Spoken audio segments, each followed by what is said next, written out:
એ બકુડો ને મમરો મને રોજ કરે દુખી, એનો રસ્તો કાઢશે હવે મૂકી, મૂકી ની પાસે મારે હવે જાવું.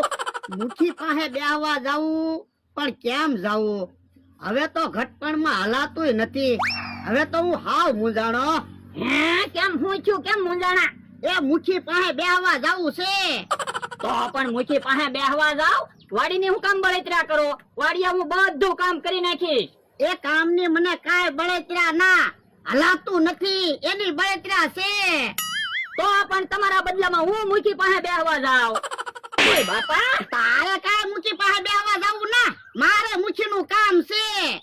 તમારે શું મુખીનું કામ છે? એ મારે ફરિયાદ કરવી છે મુખીને. બકુડો ને મમરાભાઈ મને હેરાન કરે ને એટલે. તો પણ મુખીને હું અહીંયા બોલાય આવું? ના રે ના, તો સા પાણી નો પાવા પડે. હે તો તમારે ખર્ચો થાય. તો હું તો પણ હું તમને તેડીને મુખી પાસે મૂકી જાવ. હાલો. ના રે ના, તે મને પસાડ્યો હોય તો? પણ થોડોક તો વિશ્વાસ રાખો, હું નહીં પસાડું. પણ અહીંયા મને પડવાની બીક લાગે એટલે કહું. તો ઉભા રહ્યો, તમને મુખી પાસે તો લઈ જ જવા છે. ઘડીક બેહો. હે પણ અહીંયા હું લેવા જાય તો કે એ કૂટર નો લાવતો, નકર પેટ્રોલ બળશે. હે ઈ તો લાકડી લઈને આવ્યો. એ ગાડી લેવા નતો ગયો, લાકડી લેવા ગયો થો. ના રે ના, લાકડી ના ટેકે મારે મુખી પાસે નથી જવું. તો મુખી મારા દાંત નો કાઢે. પણ એમાં હું દાંત કાઢે? ઘટપણ આવ્યું તો લાકડી ના ટેકે હાલવું પડે. પણ યા મુખી મારી કરતા મોટા છે. હું લાકડી ના ટેકે મુખી પાસે જાવ તો એને એમ ન થાય, ઓલો તો ગઢો થઈ ગયો. તો એક કામ કરું, તમારા વાહામાં લાકડી મારું ને એટલે હમણાં તમે મુખી પાસે જઈને જ ઉભા રહો. હે તું મને લાકડી મારીશ? સાનો બનો બે. એ ખોટું ખોટું કહું, લાકડીઓ પગે બાંધવા લાવ્યો. પણ પગે લાકડી હું કામ બાંધવી? એ આપણે બે પગે લાકડી બાંધી દેવી, પછી હું હાલીશ ને એટલે તમારથી હલાશે. હે એમ હલાશે? હા, તમે પગે લાકડીઓ તો બાંધો. એ હારું.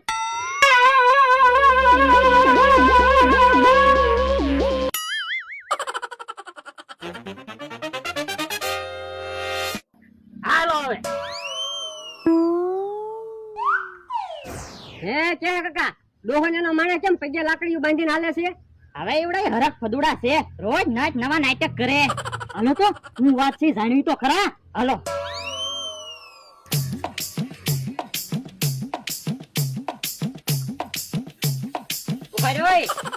શું કામ છે? કેમ પગે લાકડીઓ બાંધી? એ અમારા પગ છે, એની પગે લાકડીઓ બાંધવી કે ઘૂઘરા બાંધવી, તમને શું વાંધો? વાંધો તો હોય જ ને, તમારા લીધે ગામ અમારા દાંત કાઢે. તો પણ તમે તે પગે લાકડીઓ બાંધીને હાલો, ભલે તમ તારે તમારા લીધે અમારા ગામ દાંત કાઢે. પણ પગે લાકડી હું કામ બાંધી ઈ તો કયો? એ ભોળા દાદા થી હલાતું નથી ને, તે પગે લાકડીઓ બાંધીને હું એના મુખી પાસે લઈ જાવ. કેમ ભોળાભાઈ મુખી પાસે જાવું? એ પકુડો મમરાભાઈ મને હેરાન કરે ને, તે મુખીને કેવા જાવ. ઠીક. આલે યા વાતું નથી કરવી, નકર મુખી ક્યાંક વિયા જાહે. એ હારું. હે અમારી ફરિયાદ કરવા મુખી પાસે જાય છે, તો મારે જલ્દી બકુલભાઈને ગોતવા પડશે. હું હે મમરાભાઈ કેમ ફફડાટી આવે?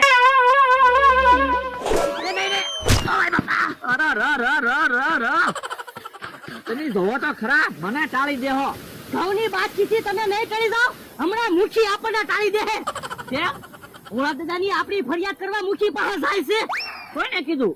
ઈ કેહા કાકા ને હારે વાતું કરતા હતા ને, ત્યારે હું હંતાઈને સાંભળતો તો.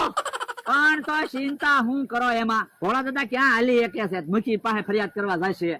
પણ ભોળા દાદાથી નથી હલાતું, એના માણાના પગે લાકડી બાંધીને ઈ હાલે. હે એમ કેમ લાકડી બાંધીને હાલે એટલે?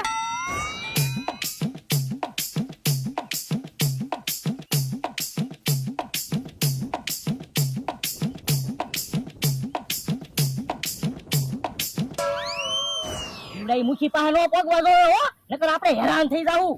તો પણ કાંક વિચારો ને. હે ઈવડે તો આવે. ઈવડાઈ મુખી પાસે જાય ને, ઈ આપણને ખબર નથી, આમ રાખજો. એ હારું. કેમ ભોળા દાદા હવે હલાય ને? આવો હવે હલાય છે. પણ મને તો એવું લાગે છે ડબલ હાલું. કેમ? તો મારા પગ તમારા પગને ખેહે ને એટલે તમારાથી હલાય. ઈ હાચો. તો હું તમારે મને કેવું જોવે હું જઈને બેહો એમ થોડું હાલે મારી પાસે પ્લાન હોય જ છે આપણે મુઠી પાસે જાવી ને ઈ કેહા કાકાને ને અમથાને નહોતું કહેવાનું ઈ બકુલભાઈ ને એને કહી દે હે તો હવે એમ કઈ બકુડાથી કે મમરાભાઈથી પીવાનું થોડું હોય આમ એક બાજુ જો ને હાલવા જો ને જો બોલો આ બધું શું છે કેમ પગે લાકડીઓ બાંધી એની રેલગાડીની રમત રમી હે તો હાલો અમારી રેલગાડીની રમત રમવું તમને નથી રમાડવા હો એમ થોડું હાલે એમની રમત લાવી ત્યારે તમને રમાડવી છે કે નહીં કે અમે રમત નથી રમતા બીજા કામે જાવી હા અમને ખબર જ છે તમે બીજા કામે જાવી હે તમને ખબર પડી ગઈ હા તમે ક્યાં જાવી સારી હોટલમાં જમવા જાવ છો ને હા અમે ભોળા દાદા માણાના ચહેરા જોઈને ત્યાં કઈ દેવી કઈ બાજુ જાઈ અમારે તો સારી હોટલમાં જમવા આવું જ છે ભોળા દાદા ઈવડા એને 500 રૂપિયા આપી ગયો ઈ ભલે બીજી હોટલમાં જમી આવે આપણે આરે નથી લઈ જવા એ હારું અલ્યો 500 રૂપિયા તમારે જ્યાં જમવું હોય ને જમી આવજો અમારી હારે તો નહીં જ તે અમરાભાઈ હાલો આપણે સારી હોટલમાં જમતા આવીએ ને મૂકીને મળતા આવીએ હે હું કીધું મુઠીનું તમારે શું કામ છે એ મુઠી અમારા ભાઈ બનશે અમે તમારી વાડીએ બેહવા ન આવી ને ત્યારે મુઠી પાસે બેઠા હોય છે હાલ્યા કેમ પણ 500 રૂપિયા આવી ગયા ને બકુલભાઈ આપડા પૈસાનું કામ નથી ઈવડે મુઠી પાસે નો પોગવા જોવે પણ તો પેલા કહેવાય ને ઈવડે તો વહી ગયા પણ ઈવડે ઈ ક્યાં દોડી હતી એમ છે ધીમે ધીમે ધાતા હશે હાલો આપણે થઈ તો પણ હાલો ને ઘઉંની બાસ્કી લઈ લ્યો ને પગે લાકડી બાંધીને લાકડી ઉપર ઘઉંની બાસ્કી મૂકી દેવી હાલો હાલો ફટાફટ જઈ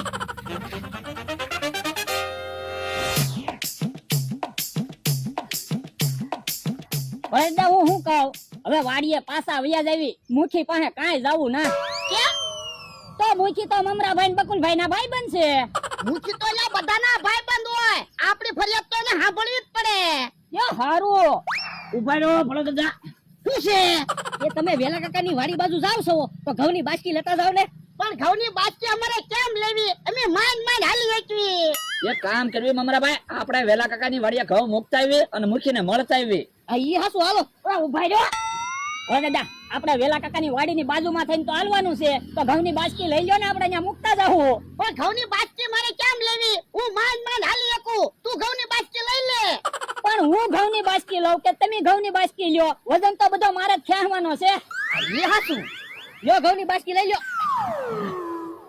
બકુલભાઈ હા તોય આપણે વેલા કાકાની પાસે તો જવું જ પડશે કેમ મારે ઘઉંના પૈસા લેવાના છે તો પણ હાલો ને ઘઉંના પૈસા લેતા આવી ને મૂકીને મળતા આવી હાલો ઉભા રહ્યો હવે દાદા આપણે તમે ઘઉંના પૈસા આપી ગયો ને આપણે વેલા કાકા પાસેથી લઈ લઈશું ઘઉંના પૈસા કેટલા દેવાના 600 રૂપિયા એ હારું અલ્યો 600 રૂપિયા લઈ લ્યો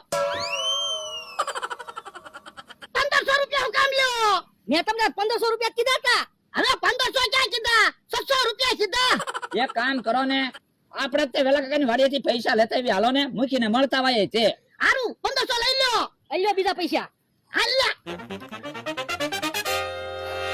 પૈસા નહોતા લેવાના ઈવડા ઈ મૂકી પાસે જાહે તો આપણે હેરાન થઈ જાહુ પણ મારા ઘઉંના પૈસા વેલા કાકા પાસેથી લેવાના હતા જો બોલો હવે શું કરવું હવે કાક તો વિચારવું જ પડશે ને એક રસ્તો છે શું કાં મૂકીને ઉપાડવી ને કાં ભોળા દાદાને ઉપાડવી મૂકી તો બહુ આગા છે નજીકમાં ભોળા દાદા છે ભોળા દાદા ઉપર લેવી આ તો જાવ લેતા વાઈન પા તમે જો મૂકી પાસે ઈવડા ઈ જાય છે ને હમણાં ભોળા દાદાની ખબર